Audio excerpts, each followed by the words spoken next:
PD act కూడా పదును పెడుతున్నాం. నేను ఈ విషయం మీరందరికీ కూడా ఎందుకు చాలా గట్టిగా చెప్తున్నానంటే ప్రజలకు కూడా అర్థం కావాల్సిన అవసరం ఉంది. ఇప్పుడే కొంతమంది మాట్లాడుతూ ఉంటున్నాను.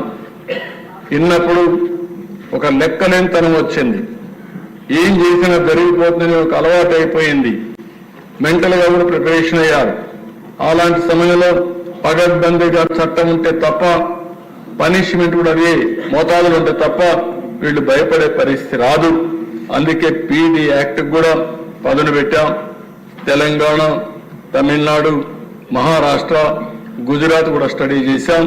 అక్కడ ఉండే చట్టాన్ని అంతా తీసుకుని ఏవేవి పీడీ యాక్ట్ లో పెట్టగలుగుతాం ఎన్ని పెట్టాం.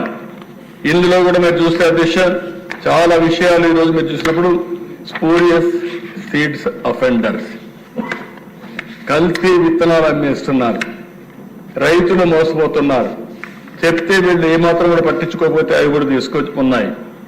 Insecticide offenders, fertilizers offender, food adulteration offenders, fake document offenders, scheduled commodities offenders. ఇవి కాకుండా violations of forest and wildlife protection acts, gambling offenders, explosive substances offenders, arms offenders, sexual offenders, cyber crime offenders, white collar or financial offenders. Final గా దిశ rice smuggling కూడా ఇప్పుడే add చేయమన్నాం, అది కూడా add చేశారు.